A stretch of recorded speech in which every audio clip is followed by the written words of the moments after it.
Selamat siang, saya Aditya Eswara, calon guru penggerak angkatan 11 dari SD Presiden Cikarang Jababeka, Kabupaten Bekasi, Jawa Barat. Hari ini saya ingin mewawancarai kepala sekolah saya sendiri, yaitu Bapak Yayang Mulyana selaku Kepala Sekolah SD Presiden. Selamat siang, Pak. Siang, Pak. Mohon izin, Pak, saya minta waktu Bapak sedikit karena saya hari ini kebetulan ditugaskan, Pak. Ada salah satu tugas dari program guru penggerak. Salah satunya adalah mewawancarai kepala sekolah saya sendiri, yaitu Bapak. Ya. Jadi tugasnya ini, Pak, saya di sini ingin mewawancarai Bapak selaku pemimpin di sekolah ini. Bagaimana sih keputusan Bapak selama ini dalam mengambil sebuah keputusan, Pak, terutama dalam kasus-kasus yang memang ada dilema etika atau bujukan moral di dalamnya, Pak. Seperti halnya yang pertama, Pak, bagaimana Bapak bisa mengidentifikasi kasus-kasus yang merupakan dilema etika atau bujukan moral itu sendiri, Pak? Ya, kalau saya mensikapi kasus tersebut kaitannya dengan masalah pelanggaran norma dan juga aturan yang berlaku di sebuah lingkungan, terutama di lingkungan sekolah.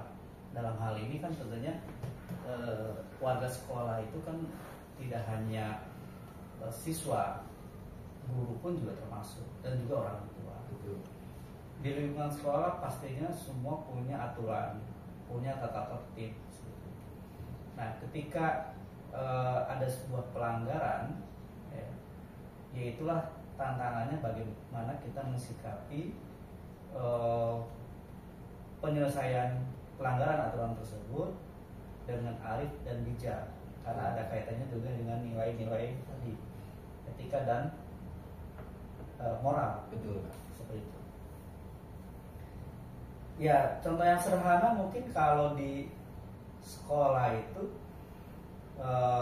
misalkan guru yang terlambat, ya kan? Guru yang terlambat, aturannya kan dihukum kalau siswa. Betul, Pak. Ditegur dan dicatat, gitu kan? Benar. Tetapi apakah saya melihat guru yang terlambat, saya langsung tegur, langsung saya catat di saat itu juga? Sepertinya itu benar, itu baik, tapi tidak tepat. Nah, saya berpikir gini, prinsipnya gini, baik belum tentu benar, benar belum tentu tepat. Tapi ketika bicara posisi tepat, itu udah pasti bijak. Saya punya prinsip seperti itu, Pak Adi. Jadi tepatnya gimana? Ya, tepatnya adalah saya akan menegur dan memanggil pada situasi yang tepat, pas, tidak pada saat itu. Ya, nggak mungkin saya menjatuhkan harga diri seorang guru di depan siswa, di depan orang tua. Mungkin kalau pagi-pagi kan masih banyak orang tua yang mengantar dan sebagainya seperti itu. Nah, itu yang kadang-kadang saya harus bersikap bagaimana bijak dan tepat seperti itu. Terus misalkan ada lagi kaitannya dengan orang tua. Nah, orang tua misalkan dilarang atau tidak boleh masuk ke lingkungan sekolah, kan? Kan sudah jelas kita aturannya, batas antar jemput orang tua di mana. Tapi kadang-kadang ada orang tua yang tanpa sepengetahuan kita, mereka itu masuk. Ya. Bagaimana kita mensikapinya? Ya, tentunya kita juga kan tidak bisa, ya kan? Menegur langsung, ya, itu memang melanggar. Tapi apakah kita dengan seperti langsung menegur pada saat itu sudah hal yang tepat? Saya pikir belum tepat. Nah, itu yang contoh-contoh yang sederhana, tapi terkait dengan bicara etika dan bujukan moral. Ya. Baik, Pak, untuk menjalankan sebuah pengambilan keputusan di sekolah, terutama untuk kasus-kasus di mana ada dua kepentingan yang sama-sama benar, gitu, Pak, sama-sama mengandung nilai kebajikan, Pak. Nah itu bagaimana cara Bapak memutuskan atau mengambil sebuah keputusan tersebut? Jadi kedua kasus ini sama-sama benar gitu. Nah tadi kan saya bilang benar itu belum tentu tepat, tapi kita harus cari yang tepat. Yang tepat itu kita pilih lagi. Pertama dari sisi urgensitasnya itu gimana? Apakah itu urgent atau tidak? Terus juga kita berpikir kan harus secara komprehensif, tidak hanya berpikir hanya satu sisi gitu kan. Kita harus berpikir secara luas gitu. Tentunya saya yakin dengan kita berpola pikir seperti itu pasti ada solusi yang paling tepat ya untuk memecahkan masalah tersebut. Baik Pak. Ada lagi Pak pertanyaan ini Pak. Langkah-langkah atau prosedur seperti apa yang biasa Bapak lakukan selama ini Pak untuk memecahkan sebuah kasus permasalahan? Ya, tentunya saya ini kan tidak bicara pada diri saya pribadi, tapi saya bicara adalah institusi. Institusi ini tentunya kan lembaga ya, tidak hanya satu dua orang, banyak orang. Ya, saya dalam mengambil keputusan, dalam mengambil kebijakan pun juga saya tidak hanya secara pribadi, saya berdasarkan pemikiran saya. Saya tentunya minta pendapat dari teman-teman yang lain, guru dan staf, ya kan, terus juga dari pimpinan yayasan seperti apa, dan juga orang tua juga dari komite dan sebagainya, gitu kan. Saya itu jadi bahan-bahan pertimbangan saya dalam mengambil sebuah keputusan atau kebijakan. Jadi kita diskusi, kita bicara, ya kan, agar keputusan itu benar-benar tepat, ya, benar-benar tepat. Jadi memang dilihatnya agak sedikit terlalu lama dan terlalu panjang, gitu. Tapi saya pikir butuh waktu, tapi bukan berarti hasilnya tidak baik, tapi butuh waktu, tapi maksimal keputusan tersebut. Dibanding kalau kita terlalu tergesa-gesa mengambil sebuah keputusan, ya, apalagi misalkan keputusan itu cacat, seperti itu kan, dalam prosesnya cacat maksud saya, seperti itu. Nah itu malah dampaknya akan lebih besar lagi. Ya lebih baik kita sesuai dengan prosedural, seperti itu kan, butuh waktu memang, seperti itu, tapi hasilnya tepat dan juga sangat nyaman untuk semua. Hal-hal apa saja Pak yang selama ini Bapak anggap efektif dalam pengambilan keputusan pada kasus-kasus dilema etika yang pernah Bapak hadapi? Langkah efektif? Iya betul Pak. Iya tadi tentunya pertama saya tidak dulu membuat sebuah keputusan dengan tergesa-gesa, ya. Terus yang kedua saya juga mengajak ya untuk diskusi dengan berbagai macam hal. Terus yang ketiga tentunya kita dalam menyampaikan komunikasi, ya, itu harus tepat, ya, tepat waktu dan juga tepat sasaran. Iya Pak. Selanjutnya Pak, ini ada tantangan Pak. Mungkin setiap kasus yang Bapak hadapi pasti tentunya punya tantangan tersendiri, ya. Gitu, Pak. Nah selama ini yang merupakan tantangan dalam pengambilan keputusan pada kasus-kasus Bapak itu apa saja Pak? Kira-kira tantangannya Pak? Ya, tantangannya tentunya gini, kaitannya dengan kadang-kadang di dalam sebuah kasus itu ada, kita harus melihatnya secara umum ya, bahwa apakah ada sebuah kepentingan ya di luar sana yang memang sangat besar pengaruhnya untuk kebijakan secara umum, ya, di berlanjutnya sebuah institusi ini. Jadi itu yang perlu kita harus hadapi, gitu kan.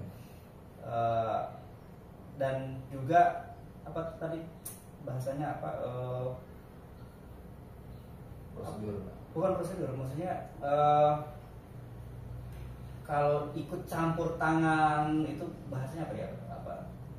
Intimidasi, saya juga belum pernah yang intimidasi itu.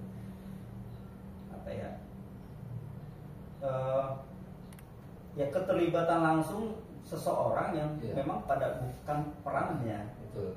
Itu ya, itu yang kadang-kadang untuk memberikan pemahaman langsung itu Iya. kita kan harus pelan-pelan, harus hati-hati gitu kan. Sebenarnya ya Anda ini sebenarnya tidak ada perannya, tapi kenapa Iya. Anda merasa sesuatu hal yang harus dijadikan peran gitu kan untuk dalam mengambil keputusan seperti itu. Iya. Itu Ada seseorang lah yang ingin terlibat di dalam pemutusan masalah tersebut. ya padahal orang tersebut Bukan. sudah tidak punya peran seperti itu. Nah termasuk juga dalam misalkan gini, saya yakin di mana-mana pasti kan ada kasus ya terkait Ya. dengan permasalahan anak gitu kan dalam Benar. pertemanan seperti itu kan. Kita kan melihatnya antara anak dengan anak, siswa dengan siswa. Di antara anak dengan anak dan siswa dengan siswa itu kan sudah selesai, dia sudah paham. Ya. Tapi ada di balik itu yang memang masih apa ya? Ada yang menyimpan rasa. Iya, Pak, ya padahal ya mungkin secara kedewasaan aja berpikir ya, tingkat Iya. kedewasaan berpikir, terutama mohon maaf misalkan orang tua itu Iya. kan memang harus sejalan dengan apa yang kita punya pemikiran di sekolah. Kadang-kadang itu tadi nggak sinkron. Iya. Jadi anak yang udah selesai orang tua yang Iya, belum. ya artinya kita juga harus mulai percaya bahwa anak juga mampu bisa mengatasi masalah, Bener Pak. kan gitu. Iya. Soalnya kalau begitu kan dia nggak percaya dengan anaknya. Kapan kita percaya kepada anak? Jadi sejak dini harus kita percaya sama anak tuh kan. Kamu punya masalah, selesaikan sendiri. Iya Pak. Kan gitu harusnya. Tapi itu Tidak tadi semua. fenomena Tidak saat semua. ini gitu kan, orang tua siswa itu terlalu banyak intervensi, terlalu banyak Iya, ikut campur. dalam permasalahan anak. Iya, seperti itu. Padahal cukup diketahui saja sudah cukup ya Pak, karena kan permasalahan sudah selesai. Selesai. Seperti itu. Ya. Baik Pak, apakah Bapak memiliki sebuah tata kala Pak atau jadwal tertentu dalam sebuah penyelesaian kasus? Nah kira-kira apakah Bapak langsung menyelesaikan di tempat atau memiliki sebuah jadwal untuk menyelesaikannya? Dalam arti bentuk atau prosedur seperti apa yang Bapak jalankan Pak dalam memecahkan sebuah kasus ini? Ya, tergantung dari kasusnya ya. Permasalahan tadi kan saya bilang, apakah ini urgent atau tidak dan sebagainya. Iya. Sebenarnya kalau ada permasalahan di tingkat siswa, yang sederhananya ya pertama yang harus menghandle itu kan guru kelas. Benar. Ya. Ketika guru kelas selesai, sudah selesai permasalahan tersebut. Tapi kalau misalkan tidak selesai, tentunya di sini kan ada kesiswaan. Iya. Ada yang kita tunjuk sebagai bimbingan konseling gitu kan. Benar. Nah, di tingkat itu tidak selesai, baru masuk ke ranahnya saya sebagai Iya. kepala sekolah. Ya, baru kita diskusi, kita musyawarah seperti itu. Itu tahapan atau proses. Tapi ada juga mungkin yang sifatnya saya harus turun tangan kalau memang Iya. keadaannya memang urgent, ya saya turun tangan langsung. Biar cepat selesai, tidak begitu cepat berlarut-larut dan tidak begitu berkembang seperti itu. Langsung kita selesaikan saat itu juga. Ya, dia tergantung kasusnya dulu. Tergantung kasus. Tadi lihat situasi kasusnya seperti apa. Baik Pak, kira-kira Pak, adakah seseorang atau faktor-faktor apa yang selama ini mempermudah Bapak gitu Pak dalam mengambil keputusan dari setiap kasus-kasus yang pernah Bapak hadapi? Tentunya saya sangat berterima kasih, saya punya tim yang orangnya baik semua, Iya. gerak cepat dan juga integritasnya sangat tinggi. Dalam hal ini saya sangat bangga ya, ke Pak Adit dan juga yang lainnya. Saya sangat bangga artinya bahwa kita pertama integritas, kita harus bisa tunjukkan itu dulu dalam menanggapi semua permasalahan kasus-kasus gitu. Terus juga ada yang namanya tadi gerak cepat. Betul. Terus juga respon dan juga tanggung jawab, itu yang karena kalau misalkan kita tidak respon cepat, kita tidak punya tanggung jawab, mustahil semua kasus permasalahan akan cepat tertangani ya, dan malah akan bias dan akan menjadi sebuah permasalahan besar gitu. Tapi kalau kita gerak cepat ya kan, kita akan punya rasa tanggung jawab dan juga punya tadi pemahaman, pengetahuan how to handle students gitu kan. Permasalahan itu juga salah satu modal juga ya, di tim itu ya secara berkala kan kita juga memberikan pengetahuan gitu kan, bahwa semua yang ada di lingkungan sekolah, guru dan staf itu dia harus sebagai konselor, dia harus bisa, ya kan, jadi mengadu, bisa memberikan solusi buat anak, gitu kan, buat siswa. Jangan sampai guru atau staf tidak membuat nyaman buat anak, malah kapanpun mungkin dengan Pak Adit ataupun siapa gitu kan, anak anytime bisa dia berkeluh kesah, ya bisa menyampaikan. Itu yang mempermudah, ya. Karena kan ada juga mungkin kasus yang tidak muncul di permukaan, ya, karena anak takut, karena anak tidak nyaman berbicara, seperti kan, itu akan berkembang, akan menjadi gunung es. Tetapi kalau dari anak sudah berani berbicara, berani menyampaikan pendapat, sesegera mungkin juga kita kan mengetahui masalah, segera mungkin juga kita mengatasi masalah tersebut. Ya, artinya setiap tenaga pendidik yang ada di sini harus bisa ya Pak, memposisikan diri, harus bisa terhadap siswa-siswi yang betul. Karena kita dari pagi sampai dengan sore itu kan orang tua menitipkan kita dititipkan oleh orang tua. Ya, apapun yang terjadi di sekolah, ya kita harus bertanggung jawab. Seperti itu. Dan kita harus dekat dengan anak. Anak pun juga merasa nyaman dengan kita. Baik Pak, izin terakhir Pak. Dari semua hal yang telah disampaikan, pembelajaran apa yang dapat Bapak petik dari pengalaman Bapak selaku kepala sekolah gitu Pak, dengan semua kasus-kasus yang pernah Bapak hadapi? Ya, tentunya semakin hari semakin tantangan itu semakin terus berkembang Pak Adit. Artinya bahwa kita pun juga harus terus belajar. Permasalahan anak itu terus berkembang karena mengikuti dengan keadaan situasi zaman saat ini, gitu. Artinya bahwa ya kita tidak boleh puas diri ya dengan keadaan, kita pun juga terus membekali diri bagaimana mengantisipasi permasalahan-permasalahan yang akan dihadapi ke depannya, gitu. Makanya kita harus terus belajar, ya. Ada kasus di mana misalnya kita harus punya strategi mengantisipasi, walaupun mungkin di kita tidak ada kasus. Ya. Kita harus belajar, di sana ada kasus seperti ini. Atau secara global dunia ini permasalahan yang terjadi saat ini apa sih, gitu kan? Ya kan, di dunia pendidikan, di dunia anak-anak, gitu kan. Walaupun belum ada di kita, tapi kita harus strateginya menyiapkan diri. Khawatir itu akan datang menghampiri di lingkungan kita. Kita harus siap mengantisipasi. Artinya bahwa ya kita memang harus siap dihadapi sebuah permasalahan apapun, ya kan? Menghadapi dengan keadaan yang begitu cepat berkembang saat ini, gitu Pak.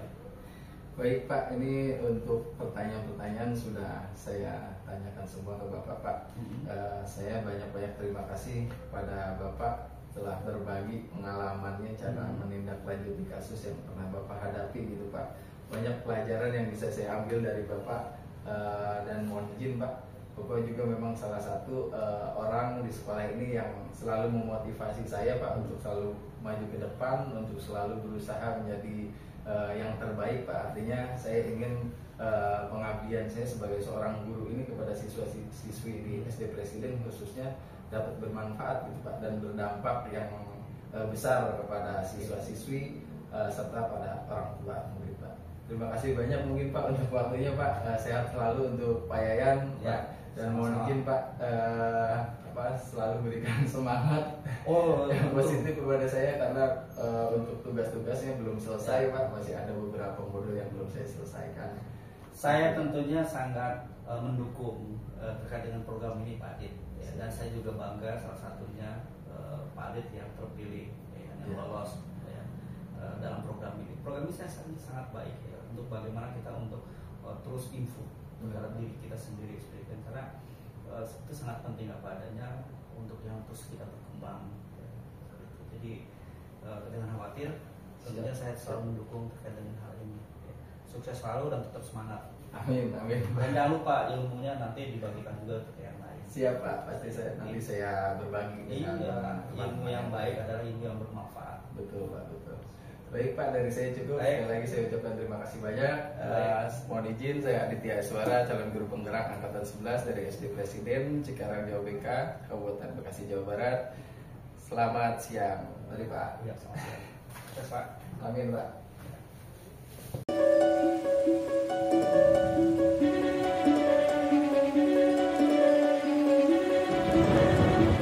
Selamat siang, saya Aditya Iswara, calon guru penggerak angkatan 11 dari SD Presiden Kabupaten Bekasi, Jawa Barat. Hari ini saya ingin mewawancarai Bapak Bambang selaku Kepala Sekolah SMP Presiden. Selamat siang Pak Bambang. Selamat siang Pak Adit. Selamat siang, mohon maaf mengganggu waktunya Pak. Ya, silakan Pak Adit. Sebelumnya saya ucapkan terima kasih banyak Pak karena saya diperkenankan untuk mewawancarai Bapak selaku Kepala SMP Presiden di siang hari ini Pak. Iya, apa yang bisa dibantu Pak? Jadi di dalam proses program guru penggerak ini Pak, ada salah satu tugas yang harus saya selesaikan. Nah, di antaranya hari ini yang saya lakukan dengan Bapak adalah mewawancarai pemimpin kepala sekolah gitu Pak. Jadi nanti ada kepala sekolah saya sendiri Pak Yayan dan ada kepala sekolah di luar unit saya, dan hari ini saya bertemu dengan Bapak. Jadi tugasnya itu Pak, saya ingin mewawancarai sebagai pemimpin sekolah Pak, atau pemimpin di sekolah. Adakah kasus yang mungkin pernah Bapak hadapi, baik itu dari siswa ataupun dengan guru ataupun dengan pimpinan yang lain Pak? Mohon izin Pak, kalau sekiranya Bapak bisa menceritakan sedikit kasus yang Bapak hadapi. Ya, kalau misalnya kasus ya itu ya pasti ada lah Pak. Ya ada. Ya, contoh misalnya ini kasus guru-guru yang ringan aja lah ya. Iya Pak. Guru-guru yang sering terlambat, tidak mengikuti apel pagi. Iya. Nah, dan lain sebagainya. Kemudian guru-guru yang sering ya keluar tidak minta izin, ya itu ya ada sih, ada kadang-kadang. Tapi ya gitu, kalau misalnya diingatkan ya mungkin sebulan itu ya kembali baik lagi, ya nanti lupa lagi. Nah itu biasanya sih ya sirkulasinya seperti itu gitu Pak Adi. Jadi untuk guru-guru yang sering terlambat ini mungkin sudah beberapa kali ini Bapak panggil gitu ya Pak? Ya sebenarnya saya sering mengingatkan Pak Adi. Ya cuman permasalahannya ya nanti kalau lupa kembali lagi seperti kayak begitu. Nah sedangkan di satu sisi ya paling saya menyampaikan bahwa anak tidak boleh terlambat, sedangkan gurunya kok terlambat, ya apakah tidak malu sama anaknya? Betul. Ya jadi gitu. Ya saya juga ya cuman itu memberi statement seperti begitu ya. Kalau misalnya ya gurunya itu mikir, ya pasti kan malu Pak dengan sendirinya ya. Jadi anaknya dimarahin kalau terlambat, kok dia seenaknya saja terlambat, itu kan nggak adil Pak. Betul. Nah ini hal-hal yang kadang-kadang ya terjadi di lingkungan kita itu seperti itu, gitu Pak. Ini untuk kasus ini apakah hanya guru tertentu atau bagaimana Pak? Biasanya sih ya itu aja Pak. Itu aja ya. Iya itu saja, ya itu saja. Tapi ya kadang-kadang sih memang ya membuat jengkel juga Pak Adi. Benar Pak. Ya membuat jengkel karena apa ya? Ini kan virus Pak. Iya. Ya virus. Jadi kalau kita diamkan lama-lama pasti akan merembet ke yang lain. Nah terus ya pandangannya terhadap siswa juga kan jelek. Nah Pak guru itu aja sering terlambat, nggak di apa-apa, nggak ditegur dan sebagainya. Kalau kita terlambat kok dimarahi. Nah, ini kan seperti begitu Pak. Benar Pak. Ya. Lalu Pak, setelah Bapak tahu kalau gurunya ya guru tertentu lah ya Pak, Ya. Langkah apa Pak yang sudah Ya. Bapak lakukan gitu, Pak, Ya. agar adanya perubahan pada guru tersebut? Ya, kalau terpaksa Pak Adit, saya panggil Pak di ruangan saya. Jadi 4 mata, Iya. ya 4 mata. Saya coba ingatkan mereka Pak Adit. Ya cuman kalau nggak keterlaluan saya itu nggak pernah manggil Pak di ruangan ini. Tapi kalau sudah sungguh keterlaluan, ya saya pasti panggil. Dan saya ingatkan, dan saya punya buku pembinaan pada guru kan Pak. Buku khusus Ya, saya punya pembinaan guru-guru tersebut yang saya panggil, dan biasanya itu ya saya catat, kemudian solusinya apa, ya mungkin ya guru tersebut menyampaikan ke saya janjinya apa dan sebagainya, perbaikannya apa, bagaimana cara memperbaikinya, gitu.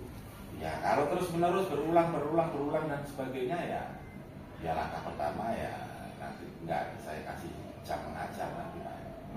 Gitu, kosongkan ya Pak. Iya, jadi nggak usah saya kasih jam mengajar, disuruh piket aja. Iya. Gitu untuk sementara gitu. Tapi apakah sejauh ini sudah sampai situ Pak? Ya puji syukur alhamdulillah Pak Adit. Iya.